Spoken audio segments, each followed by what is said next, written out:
नमस्कार, हर हर महादेव, जय भोलेनाथ। स्वागत है आपका आपके खुद के YouTube चैनल पर जिसका नाम है चाचा के फैक्ट्स। मेरा नाम नितिन है और बहुत सारे लोग आज मुझे ऐसा लगता है कि नए आए हैं, पहली बार आए हैं, तो उन्हें जल्दी से बता देता हूं कि यहाँ उन्हें क्या मिलता है। अगर बाई चांस आपको ये वीडियो पसंद आती है तब तो आप सब्सक्राइब करिएगा, वरना मैं आपको ये बता देता हूँ, मैं यहाँ से फैक्ट्स बताता हूँ, ईश्वर से जुड़े चमत्कार बताता हूँ, रोचक पौराणिक कथाएं भी बताता हूँ और बात करता हूँ मैं तीसरी शक्ति के उन प्रकोप के बारे में जो लोगों ने अपनी पर्सनल लाइफ में एक्सपीरियंस करे हैं। कंफ्यूज, ये तीसरी शक्ति हम समझे नहीं, तो जिन्हें आप भूत प्रेत आत्मा चुड़ैल कुछ भी कहते हैं उन्हें मैं तीसरी शक्ति कहता हूँ। अभी फ़िलहाल इंट्रो, फिर शुरुआत करता हूँ।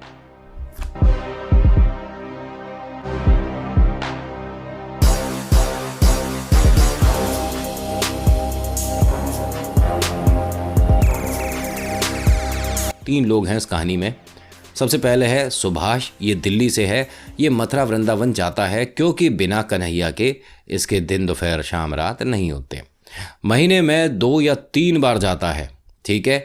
और हाँ, इसका व्यापार है, आना जाना है मथुरा वृंदावन, लेकिन पहली वजह वही है कि एक बार कन्हैया से मिल लूँ, काम तो होता रहेगा। और काम बहुत बेहतरीन चल रहा है इसका। ऐसा नहीं है कि खाने की परेशानी है या घर में फाइनेंशियली कोई प्रॉब्लम, ना ना ना, अरे मस्त है, बहुत रईस है, पैसे वाला है और संतुष्ट है। अब ये वृंदावन गया है, कन्हैया के दर्शन करे हैं और आज इसकी किस्मत इतनी जोरदार रही कि जैसी ये लड्डू गोपाल की मूर्ति चाहता था, इसे वहाँ पर दिख गई।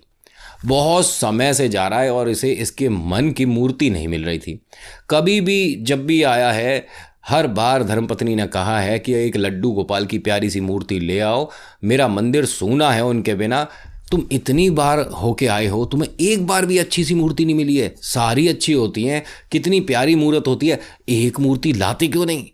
लेकिन एक मन में इसके उनकी सूरत थी कि लड्डू गोपाल अगर ऐसे रूप में मिल जाए तो मज़ा ही आ जाए।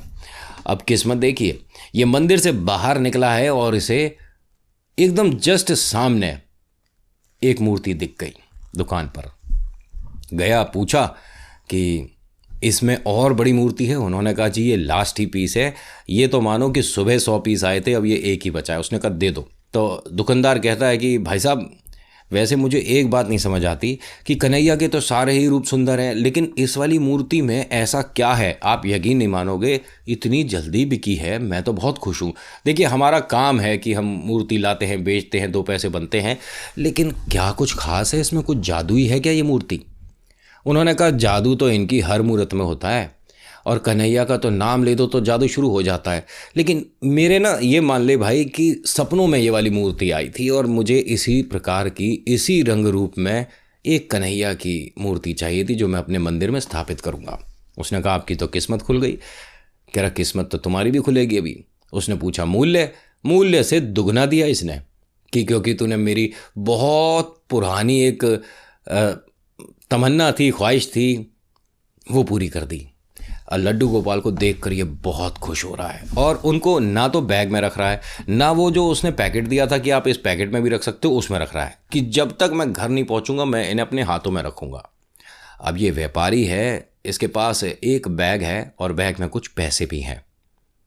कंधे पे रखा हुआ है इसने बैग और हाथ में है लड्डू गोपाल की मूर्ति। ध्यान से सुनिएगा यहाँ से कहानी, कन्फ्यूज़न नहीं होना चाहिए बिल्कुल। और कभी भी आपको लगता है कि यार यहाँ थोड़ा सा कन्फ्यूज़न होगा तो पीछे से दोबारा से सुनिएगा, ठीक है। इसके बचपन का एक दोस्त यहाँ पर रहता है वृंदावन, जो कि सुनार का काम करता है, मतलब सुनार है। बहुत बढ़िया एक ज़बरदस्त शोरूम है इसका और ये भी कान्हा का भक्त है। अब ये टैक्सी करके उसकी दुकान तक पहुँचता है और जैसे ही दोनों एक दूसरे को देखते हैं, गले मिलते हैं और जैसे ही इसके हाथ में लड्डू गोपाल को देखता है वो इतना खुश हो जाता है, अरे कमाल कर दिया, ये कहाँ से मिल गए? तो उसने बताया कि भाई मैंने तुझे बताया था ना कि एक बार भी अगर मुझे कहीं भी इस तरह की मूर्ति मिल गई तो मैं कन्हैया को मतलब ले जाऊंगा अपने साथ। मैंने ये मान बहुत सालों की मेरी तपस्या पूरी हो गई हो। उसने कहा हाँ भाई बहुत सुंदर है। और दोनों दोस्तों के बीच में बातचीत हो रही थी, तो बैठे थे, तो इसने उस काउंटर पे ही लड्डू गोपाल को रख दिया। और दोनों बहुत, कभी ऐसे देख रहे हैं, कभी इधर से देख रहे हैं, बहुत सुंदर हैं, बहुत सुंदर हैं। तभी इनका जो कारीगर है कुछ माला बना कर लाया था, कुछ छोटी कुछ बड़ी, और ये जो माला हैं कुछ सोने की थी, चांदी की थी, कुछ हीरे की थी। अब उन्होंने देखा, जो लाला जी हैं मतलब दुकान वाले, उन्होंने देख कर कहा हाँ बढ़िया लग रही है, सुंदर लग रही है, सही बनाई है, कारीगरी में तू अब उस्ताद हो रहा है। तो वो जो हेल्प कर रहा था लड़का, मतलब जो कारीगर था जो बना कर लाया था, वो कहता है भाई लड्डू गोपाल बड़े प्यारे लग रहे हैं। तो उन्होंने कहा देख ले, ये इनके हैं, मेरा मित्र है ये। कह रहे अरे हाँ हाँ सेठ जी को जानता हूँ, दिल्ली से आते हैं जो। कह रहे हाँ इनके हैं ये। अब वो जो सेठ जी हैं दिल्ली वाले, वो उनमें से एक माला लेते हैं और लड्डू गोपाल जी को पहना देते हैं। और जैसे ही पहनाते हैं सब देख के कहते हैं भाई क्या कमाल लग रही है, मतलब भाई बहुत प्यारी लग रही है मूर्ति। बात मतलब ये मान ले कि इन हीरो की कीमत बन गई आज, क्योंकि ये कान्हा के शरीर से छू गए। भाई वाह भाई, मज़ा ही आ गया। ये इतने खुश हैं, और खुशी खुशी में बातों बातों में अब अपना चाय वगैरह पी रहे थे, इधर उधर की गपशप शुरू हो गई। जब दो पुराने दोस्त बैठते हैं तो पता नहीं कहाँ कहाँ की क्या क्या बात शुरू हो जाती है। अब इन दोनों की बातें चल रही हैं, तभी इसका मित्र बोलता है कि भाई एक काम कर, आज रात तू यहीं रुक जा और सुबह चला जाइए। उसने कहा नहीं नहीं, मेरे को आज पहुंचना ज़रूरी है, और कल सुबह एक बहुत इम्पॉर्टेंट मीटिंग भी है, मतलब जिनसे मिलना है उन्हीं के काम के लिए मैं यहाँ पर आया था, अगर लेट हो गया तो गड़बड़ हो जाएगी, अब मैं निकलता हूँ। दोनों एक दूसरे से गले मिलते हैं और ये लड्डू गोपाल को उठाकर चल देता है।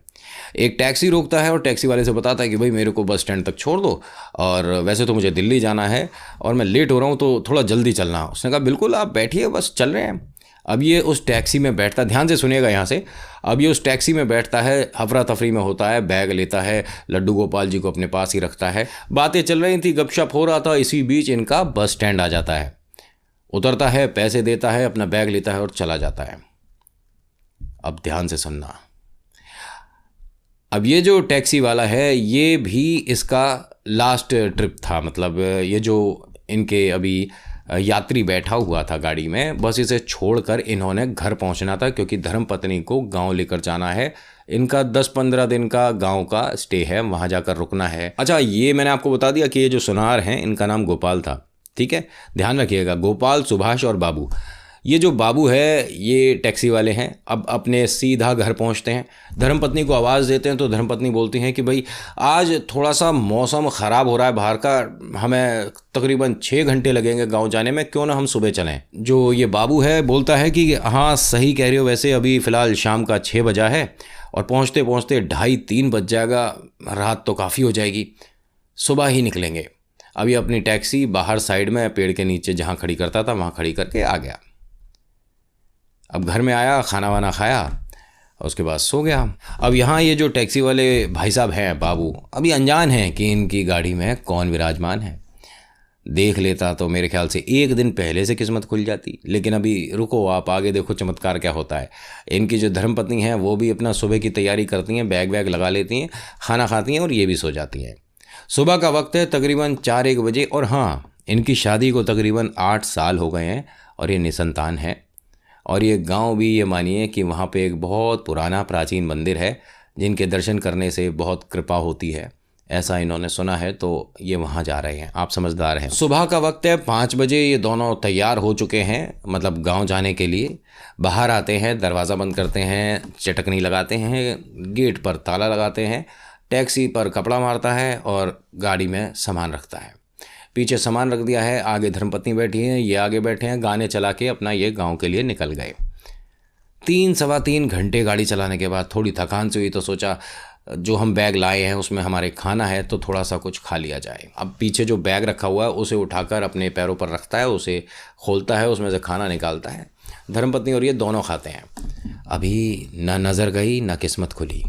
ध्यान से सुनिएगा, जहाँ बैग रखे हैं वहाँ कोई और भी हैं, लेकिन अभी नज़र नहीं गई है। वक्त आता है ना तभी आप पहुँचते हो वहाँ तक, वरना तो आप सामने से भी होकर निकल जाओ, आपको पता भी नहीं चलता। अभी वक्त नहीं आया था। गांव ये जैसे ही पहुँचे हैं, अपने घर के आंगन के सामने अपना गाड़ी रोकी है, ठीक है। अब छोटे छोटे बच्चे हैं, खेल रहे हैं, और वो कहते हैं कि काका हम ही सामान आपका ले जाते हैं सारा। उसने कहा नहीं नहीं बेटा मैं ले जाऊंगा। कह रहे नहीं काका हम लेकर जाएंगे। उसने कहा चलो ठीक है। अब वो पीछे का दरवाज़ा खोल देता है तो सभी लोग जब ले जा रहे थे तभी ये कहता ओए ये कितने प्यारे से हैं, देख ये कितने प्यारे से हैं। वो कहता क्या चीज़ प्यारे से हैं। अब जैसे ही इसने पीछे देखा और धर्मपत्नी से बोलता है कि अरे ये गड़बड़ हो गई, बहुत बड़ी गड़बड़ हो गई। तो उन्होंने कहा कि क्यों, क्या हो गया, ये तो कन्हैया की तो मूर्ति है, इसमें गड़बड़ क्या हो गई, बेटा इधर दिखाओ। वो उन छोटे बच्चों से मूर्ति को लेकर अपने पास ले आती हैं। कहती हैं इतनी प्यारी मूर्ति तुम लाए और तुमने बताया क्यों नहीं। उसने कहा मैं नहीं लाया, ये जो मेरी गाड़ी में कल बैठे थे सेठ जी, उनके पास दो ही चीज़ थी, एक बैग था और एक ये मूर्ति थी, लेकिन वो कौन है, कहाँ से आए, कहाँ, मतलब मैं उन्हें कैसे ढूंढूं। तो उसने कहा पत्नी ने कि भाई कभी ना कभी कहीं ना कहीं दिख जाएंगे, लेकिन अब मूर्ति का क्या करें। कह रहे क्या करें कि हमारी किस्मत में है तो कन्हैया को मैं तो छोड़ूंगा नहीं ऐसे, क्यों ना हम इन्हें अपना बेटा मान लें। हमारे संतान तो है नहीं और ये हमारे बेटे बन जाएंगे तो हमारा मतलब जीवन खुशियों से भर जाएगा। ये वृंदावन का ही रहने वाला है, तो आपको लगता है कि इसका मन कन्हैया से भटकेगा या कभी भटक सकता है, या इसे कन्हैया पे विश्वास नहीं होगा। पूरा विश्वास है। और इसकी गाड़ी पर पीछे लड्डू गोपाल का स्टिकर भी है। ये मानो कि उन्होंने खुद चुना हो इसे कि भाई मैं तेरे साथ चलूँगा। अब होता क्या है कि वो बहुत खुश हैं दोनों और कन्हैया को अपनी गाड़ी में ही छुपा देते हैं। मतलब छोटी सी एक प्यारी सी जगह बनाकर गाड़ी में साफ सी करके वहाँ पे कन्हैया को बिठा देते हैं कि जब हम घर चलेंगे तो तुम्हें साथ ले जाएंगे, क्योंकि अगर हम यहाँ अंदर ले गए और घर में ही किसी ने आपको रख लिया तो हम मना नहीं कर पाएंगे, इसलिए आप हमारे घर चलोगे, हमारे मंदिर में विराजमान होगे, हम आपको किसी को नहीं देंगे। अभी ना इनकी नज़र कन्हैया पे है और आप ये सोच भी सकते हो कि कन्हैया के गले में वो क्या है, जानते हो ना, जो गोपाल की दुकान से हार पहनाया गया था, जो कि अच्छा लग रहा था, जो कि बहुत जच रहा था, अभी भी वो ही गले में है।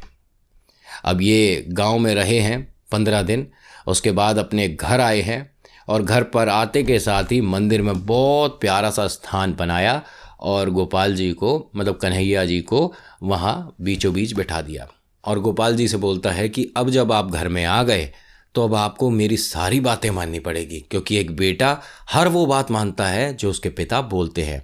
मैं आपका आज से पिता हूँ, आप मेरे बेटा हो और मुझे अब ज़िंदगी में कुछ नहीं चाहिए, आप मिल गए, खुद आ गए, और क्या चाहिए। अब इनकी जो धर्म पत्नी है वो जब भी गोपाल जी को देखती हैं, मतलब लड्डू गोपाल को देखती हैं, उसकी आंखों में से आंसू आ जाते हैं। ये पूछता है कि तुम इन्हें देखते के साथ ही एकदम भावुक क्यों हो जाती हो। कह रही पता नहीं, मतलब एक अजीब सा हो रहा था मुझे पहले, लेकिन जब से ये घर में आए हैं ना मन एकदम शांत हो गया है और इन्हें देखते ही मेरे को आंसू आता है कि कितनी प्यारी मूर्ति है, कितनी प्यारी सूरत है इनकी, मतलब काश मेरे ऐसा हो। और तो उन्होंने कहा अरे ये हैं तो सही, अब यहाँ पर काश की तो ज़रूरत ही नहीं, और देखना अब ये इतनी खुशियाँ लाएंगे कि हम खुशियाँ लोगों को बताते बताते थक जाएंगे। हम बहुत ज़्यादा खुशनसीब हैं कि हमारी किस्मत में कान्हा खुद आए हैं। अरे लोग कहाँ कहाँ जाते हैं इनके लिए और ये हमारे पास खुद आए हैं, हमसे बड़ा तो भाग्यशाली कोई है नहीं। तुम समझती क्यों नहीं बात। अब उसने कहा कि सारी बातें ठीक हैं, लेकिन मैं इनको देखते ही मतलब क्यों भावुक हो जाती हूँ मुझे नहीं पता चल रहा। मेरा इतना मन प्रसन्न है इन्हें देखकर। और ये जब काम पर जाता है तो बोल कर जाता है कि बेटा मैं ज़रा काम पर जा रहा हूँ, तू मम्मी का ख्याल रखियो, ऐसे बात करता है गोपाल जी से। और ये किचन में काम करते करते उनसे बात करती हैं, अरे गोपाल आज क्या खाएगा ये बता मुझे, लड्डू बना लूँ तेरे लिए। और हाथ में कलछी है, पूड़ियाँ तल रही हैं, ठीक है, और बाहर आती हैं हाथ में कलछी और कन्हैया को देखकर बोलती है कि चल तेरे लिए छोटी छोटी 2 पूड़ी बनाती हूँ, पूड़ी खाएगा। अब इस तरह से इनकी बातचीत हो रही है जैसे कन्हैया सब कुछ सुन रहे हैं और जवाब दे रहे हैं। और इनकी ज़िंदगी में हाँ खुशियाँ आनी शुरू हो चुकी हैं। जो कि टैक्सी ग्राहक के लिए कभी कभी तरस जाती थी, वो अब वेटिंग में चल रही है। ऐसा नहीं है कि इन्होंने इस टैक्सी से 1000 टैक्सियाँ बना ली या कन्हैया ने ऐसा चमत्कार कर दिया कि इनका ये किराए का मकान अपना पक्का मकान हो गया खुद का। अभी सुनो आप, और कैसी लग रही है बताना ज़रूर। अब कन्हैया इनकी ज़िंदगी में चमत्कार लाना शुरू कर चुके हैं। एक तरफ से धीरे धीरे ये स्ट्रांग होते जा रहे हैं, यानी फाइनेंशियली पैसों की जो तंगी रहती थी, दोस्तों से अड़ोस पड़ोस से कभी उधार मांग लिया जाता था, बाज़ार से भी कुछ पैसे उठा लिए जाते थे, क्योंकि गाड़ी में भाई टैक्सी में आए दिन कोई ना कोई काम खर्चा निकल आता है। कभी टायर में कोई प्रॉब्लम हो गई, कभी इंजन में कोई प्रॉब्लम हो गई, तो 100 खर्चे 100 काम। और इतने सक्षम भी नहीं हैं, ठीक है, सक्षम होते तो क्यों टैक्सी चला रहा होता। लेकिन खुश हैं कि आज हमारे पास जो हमारा बेटा है, हमारी देख रेख को, वो घर में अंदर है और हम उससे सारी बातें करते हैं, वो हमें सारी बात बताता है। इनकी श्रद्धा ऐसी है कि जो ये सवाल करते हैं इन्हें महसूस होता है, या ये भी कह दो कि सुनाई देता है कि कन्हैया ने उसका क्या जवाब दिया है। अब यहाँ आइए घूमकर पहले वाले सुभाष पर। घर पहुँचता है और वहाँ वो परेशान हो जाता है कि मेरे से गोपाल छूट गए, मेरे से लड्डू गोपाल कहाँ रह गए, मुझे नहीं समझ आ रहा। बहुत व्याकुल, बहुत चिंतित, किसी काम में मन नहीं लग रहा। अपने दोस्त को फ़ोन करके पूछता है कि भाई कहीं दुकान पे तो नहीं रह गए लड्डू गोपाल।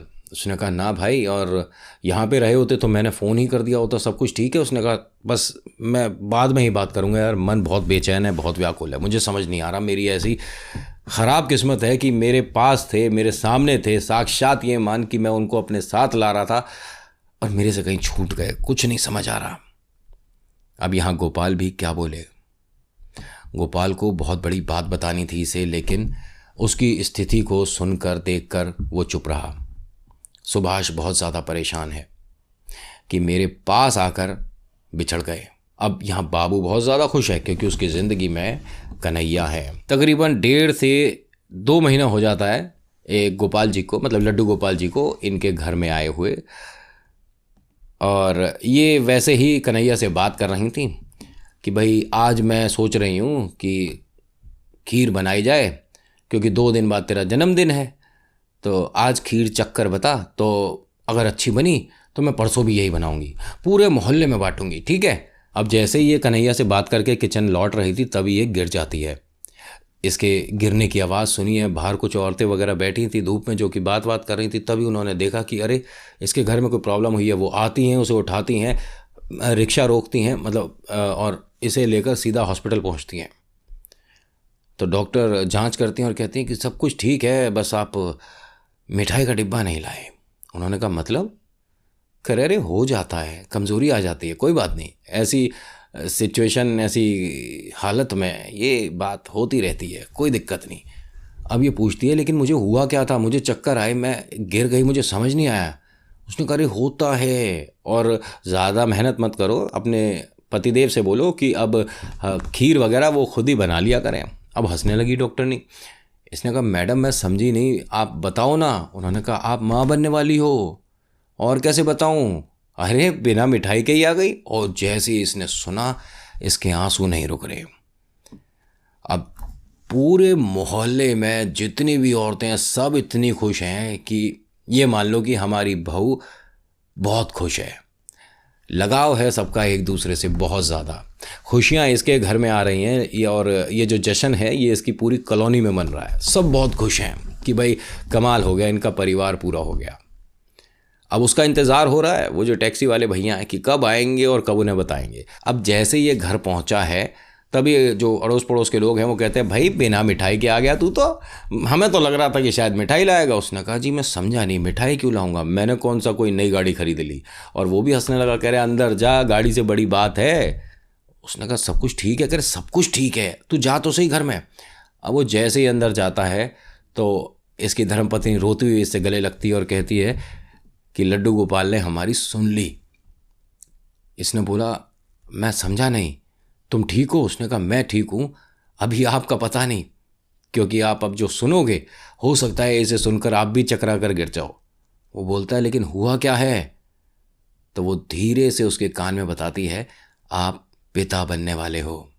और जैसे ही उसने सुना है वो सीधा मंदिर गया है और लड्डू गोपाल से कहता है कि भैया ऐसा है, बेटा तो तू है ही मेरा, और अब जब तूने ये खुशी मुझे दी है तो अपनी बहन को ही लाइयो यहाँ पर, मेरा परिवार पूरा हो जाएगा। और हंसने लगा, मतलब इतना ज़्यादा खुश है कि कन्हैया तूने मेरी ज़िंदगी बना दी, बस इसके बाद ज़िंदगी में मुझे कुछ ये मान ले चाहिए ही नहीं। दोनों बहुत खुश हैं, पति पत्नी बहुत ज़्यादा खुश हैं। और ये जो खीर बनी थी थोड़ी सी यही 2 लोगों के लिए, सबसे पहले कान्हा को भोग लगाते हैं और फिर पूरी कॉलोनी में जो इनकी जान पहचान के लोग हैं, मतलब जो कि इनकी कद्र करते हैं, इज्जत करते हैं और जिनको ये भी मानते हैं और बात होती है उन सभी के घर, ये मान लो कि 2-2 चम्मच ही खीर पहुंचाते हैं। श्रद्धा होनी चाहिए, क्वांटिटी से कुछ नहीं होता, ठीक है। अब ये बहुत ज़्यादा खुश है और खुशी खुशी में कन्हैया से बहुत सारी बातें कर रहा है। रात में तकरीबन 2:30-3 बज गया है और ये तीनों अभी भी जाग रहे हैं। 3 कौन कौन? कन्हैया, ये बाबू और इनकी जो पत्नी है। बातें चल रही हैं और बात करते करते 2:30-3 बज गया और कब आँख लग गई पता ही नहीं चला। सुबह उठता है, उनके आगे हाथ जोड़ता और कहता है कि दीदी को ही लाना है और उनका नाम लक्ष्मी रखना है। मैं तेरे को पहले बता रहा हूँ, अगर खुद मत आइयो, तू तो यहाँ पर है, तू तो मेरा बेटा है, अब हमें बिटिया ही चाहिए। मैं जा रहा हूँ और मम्मी को तंग मत करना। और ऐसा बोलकर वो चल दिए। अब ये जो बाबू है पूरा दिन टैक्सी चलाता है और जब शाम को घर जा रहा था तभी देखता है कि बारिश बहुत हो रही है और इसकी वजह से कोई भाई साहब हैं जो कि एक टीन शेड के नीचे बारिश से बचने की कोशिश कर रहे हैं। गाड़ी वहाँ तक लेकर जाता है, शीशा नीचे करता है और कहता है कि भाई साहब आप ठीक हो? उसने कहा हाँ, बस मैं इंतज़ार कर रहा था कि कोई टैक्सी या बस मिल जाए। तो उसने पूछा आपको जाना कहाँ है? छोड़ तो मैं भी देता, लेकिन अभी फ़िलहाल बारिश इतनी तेज़ है और आगे बहुत सारा पानी भरा हुआ है, मतलब टैक्सी पार होगी ही नहीं। आप एक काम करो, यहाँ से 10 कदम पे मेरा घर है, आप मेरे साथ घर चलो, बारिश रुक जाएगी तो चले जाना, ऐसे तो आप भीग जाओगे। अब वो आदमी थोड़ा सा टेंशन में आ गया क्योंकि इसके पास कुछ कैश है, पैसा है और ये आदमी गोपाल है। कौन है गोपाल? ये वही सुनार है जिसके पास उसका दोस्त सुभाष आया था जो कि दिल्ली से है। अब वो पहले तो मना करता है लेकिन बार बार इसके कहने से बोलता है कि चलिए ठीक है, बारिश रुकने के बाद क्या आप ही मुझे छोड़ देंगे? उसने कहा हाँ हाँ बिल्कुल, मैं आपको छोड़ दूंगा जहाँ आप कहोगे। अब वो इसकी टैक्सी में बैठ गया। अब जैसे ही इसकी टैक्सी में बैठा है तो बातचीत हो रही थी ऐसे ही। तो बातचीत करते करते ये टैक्सी वाला जो हमारा बाबू दोस्त है वो बोलता है कि साहब एक काम करिए, आप ना सुबह ही जाइएगा, आपका मैं घर पर ही एक जगह बना दूंगा, आराम से सोइएगा, मतलब कोई आपको परेशानी नहीं होगी। आप सुबह निकलिएगा तो ज़्यादा बेहतर है। मुझे कोई परेशानी नहीं कि मैं आपको रात में छोड़ नहीं सकता जाकर, लेकिन माहौल देखिए, बारिश है, कहीं पानी मिल जाए, दिक्कत हो जाए, आप भी परेशानी में आ जाएंगे। तो उसने कहा नहीं, मैं अभी निकलूँगा बारिश रुकते ही, मुझे कहीं पहुँचना है। जब साथ में पैसा हो तो समस्या और टेंशन चिंताएं साथ ही चलती हैं, और वो भी अनजान जगह। उसने कहा जैसी आपकी इच्छा, बारिश रुकते ही मैं आपको छोड़ाऊँगा। अब ये घर पहुंचता है, आवाज़ देता है अपनी धर्मपत्नी को और कहता है कि भाई अतिथि आए हैं तो इनके थोड़ा स्वागत के लिए कुछ ले आओ, और जो मुझे खाने को देती हो वो मत लाना, ठीक है? दूसरों के सामने कम से कम मेरी नाक ना कटे। और हंसने लगा। ये भी हंस रहा है गोपाल की, अरे कोई बात नहीं, ऐसा नहीं होता कि मतलब इतने उसकी ज़रूरत नहीं है परेशानी की, आप आराम से जैसे रहते हो वैसे रहो, बस मैं बारिश रुकने तक बैठा रहूँगा यहाँ, आप परेशान ना हो, मतलब इतना कोई ज़रूरत नहीं है। अब ये बात कर रहा है और बात करते करते जो दूसरे कमरे में मंदिर है उसकी तरफ झांकने की कोशिश कर रहा है। इसने पूछा कि आप कुछ देखने की कोशिश कर रहे हो क्या? कुछ मैं समझ नहीं पा रहा हूँ। उसने कहा पता नहीं मुझे क्यों बार बार उस वाले कमरे में कुछ ऐसा लग रहा है कि कुछ है। उसने कहा समझे नहीं आपके उस कमरे में ये जो अलग सी कुछ रोशनी सी है। उसने कहा रोशनी कुछ नहीं भाई, मंदिर है वहाँ तो हमारा, और मंदिर में हमारे गोपाल जी हैं। तो उसने कहा गोपाल जी हैं? मैं देख सकता हूँ? क्योंकि मैं कन्हैया को बहुत बहुत मतलब ये मानो कि प्यार करता हूँ, मैं एक बार देख सकता हूँ। उन्होंने कहा बिल्कुल देखो, कौन रोकता है। और वैसे आपके लिए कन्हैया है, मेरा तो बेटा ही है, और कोई पिता अपने बेटे को देखने से क्यों मना करेगा किसी को, आइए देखिए। अब वो जैसे ही कमरे में पहुँचे हैं उन्होंने ध्यान से देखा और कहते हैं कि ये आपको कहाँ मिले? उसने कहा आप ऐसा क्यों पूछ रहे हो? कह रहा बस आप ये जानते हो कि इनके जो गले में है ये क्या है और ये कितने की है? उसने कहा नहीं, मैं इतना तो ध्यान नहीं दिया, अब जब आपने बोला है तो हाँ नज़र गई है, हमारी तो इनके चेहरे से नज़र ही नहीं हटती थी। क्यों, आप ऐसे क्यों बात कर रहे हो? उसने कहा कि मेरा नाम गोपाल है और मैं सुनार हूँ और हमारी नज़रें धोखा नहीं खाती हैं। खैर, मैं बाकी बातें क्या ही करूँगा बताकर, कोई ज़रूरत नहीं है। उन्होंने कहा नहीं, बताइए आप क्या कहना चाहते हैं। उसने बताया कि ये जो मूर्ति है ये आपकी किस्मत में है जो यहाँ तक आ गई, क्योंकि ये एक मेरे मित्र ने कभी ख़रीदी थी और इनके जो गले में है वो माला मेरी दुकान की है, हमारे कारीगर ने बनाई थी और मैंने खुद ऐसी प्यारी प्यारी 8-10 मालाएं बनवाई हैं, जिनमें से एक ये है जो कि सबसे प्यारी है। और कन्हैया के ये बहुत जच रही थी मेरे मित्र को। लेकिन कोई बात नहीं, अब जब इन्होंने पहन ली तो अब इनकी है। उसने कहा नहीं, एक मिनट, देखिए आपने जो बात बोली है उसका मतलब मैं कुछ कुछ समझ रहा हूँ। कितने की है ये माला? अब जब इसने बाबू ने पूछा तो गोपाल के मन में कहीं ना कहीं हल्का सा, बहुत हल्का सा अहंकार आ गया। उसने कहा खैर कोई बात नहीं, इस बात का कोई मतलब नहीं है, ना आप दे पाओगे और ना मुझे आपकी स्थिति ऐसी लगती है। खैर कोई बात नहीं, ये आप मेरी तरफ से एक भेंट समझ लो। उसने कहा नहीं, आप बताओ तो सही मूल्य। उसने कहा मूल्य की ज़रूरत ही नहीं, मैंने कहा ना मेरी तरफ से भेंट समझ लो। उन्होंने कहा भाई साहब आपने सही कहा, ये जितने की भी होगी ना, हमारी हैसियत नहीं, मैं अपने आप को बेच भी दूं तो शायद मैं उतने पैसे नहीं जोड़ पाऊंगा, मैं अपना घर बेच दूं, अपनी गाड़ी बेच दूं, लेकिन मुझे कम से कम मूल्य तो बताओ आप, ऐसा कितना मूल्य है। अब देखिए इसे ये नहीं पता कि वो हीरो की माला है, तो मूल्य पूछने का फ़ायदा ही नहीं है।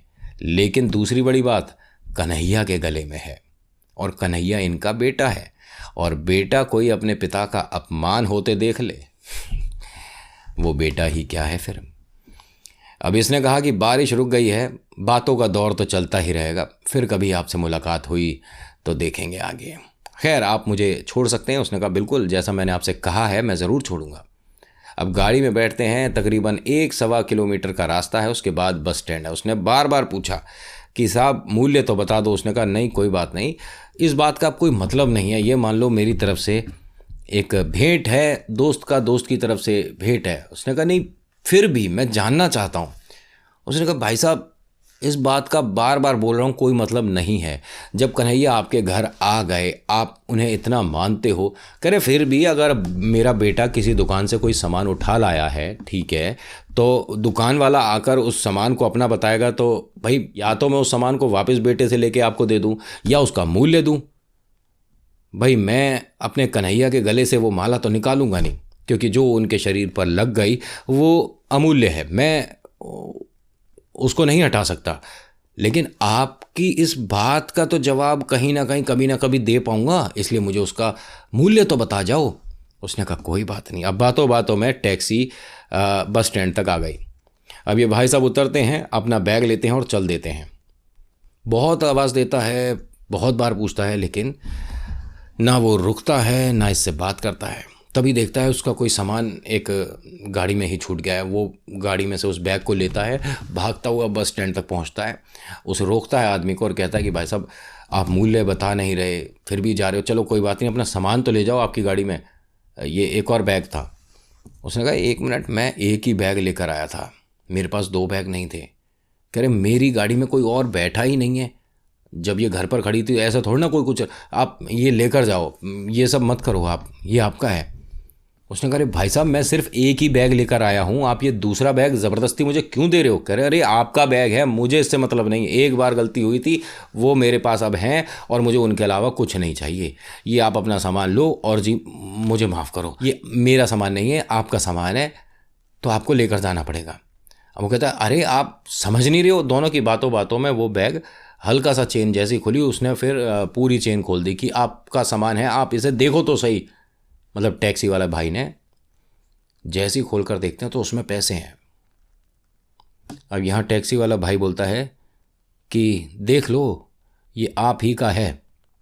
उसने कहा लेकिन ये मेरा नहीं है। कह रहे आप ही का है। अब तो मेरा बिल्कुल भी नहीं है। ये बाबू बोल रहा है जो कि टैक्सी चलाता है, जो कि इससे फाइनेंशियली बहुत नीचे है। वो साफ बोल रहा है कि ये मेरा नहीं है, ठीक है, और मुझे इसकी ज़रूरत भी नहीं है। ये एक पिता का अपमान होते देख बेटे ने कुछ भेंट भेजी है, मुझे ऐसा लगता है। एक बार आप इन पैसों को गिनकर बताओ, क्या ये उतने ही हैं जितने की आप वो माला सोच रहे हो? क्योंकि आपने बनाई है, आपको पता है। अब ये आदमी रो गया गोपाल कि कन्हैया मुझसे गलती हो गई, मैंने बहुत बड़ी भूल कर दी कि मैंने उसका मूल्य लगा दिया। उसने कहा भाई साहब मेरे कहने से एक बार पैसे गिनकर बताओ, क्या उतने हैं या उससे कम हैं?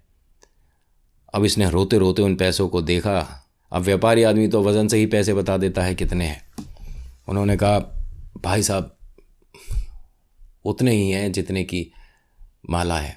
उन्होंने कहा अब तो कोई परेशानी नहीं है आपको?